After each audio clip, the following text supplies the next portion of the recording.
personne de Par exemple, vous êtes une personne de bonne volonté qui allez en Afrique et vous créez un cadre de l'investissement. Par exemple, vous êtes une personne de bonne volonté qui allez en Afrique et vous créez une société, vous créez une structure. Par exemple, vous créez un restaurant et vous vous rendez compte que les employés ne viennent pas à l'heure ou que les gens ne travaillent pas comme il faut, ne respectent pas les normes. Les gens sont très lents quand ils travaillent, ils ne prennent pas au sérieux. Ou bien vous faites une société de taxi, vous confiez votre taxi à un chauffeur, il va aller se promener avec le taxi, il ne va pas revenir avec votre recette à temps. Euh, il va pas bosser en fait correctement comme il faut.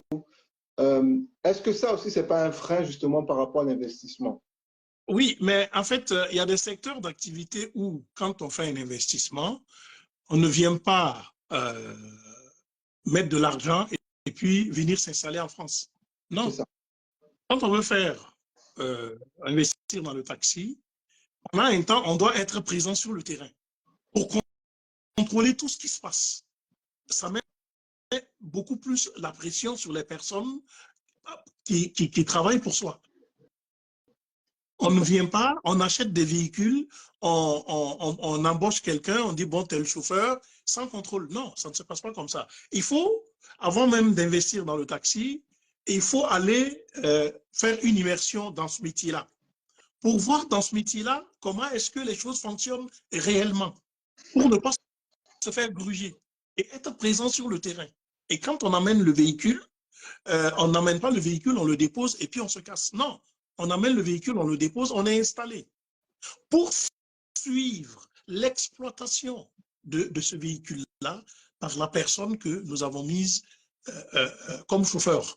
Les choses se passent comme ça, doucement, doucement. Sinon, si on va, on dépose, ben, la personne, même au niveau des recettes, la personne va tourner, venir vous déclarer le chiffre qu'elle veut, alors que ça n'a rien à voir avec les réalités du terrain. Tout à fait. Aujourd'hui, il y a la technologie pour ceux qui sont intéressés justement par le taxi, nous, on a des membres chez Pont Afrique Investissement qui sont sur place et qui ont investi dans les métiers du transport. Ce sont des métiers qui sont très difficiles parce qu'il faut vraiment un vrai contrôle des chauffeurs. Aujourd'hui, il y a une technologie qui est vraiment au service justement des entrepreneurs. C'est la technologie de géolocalisation avec les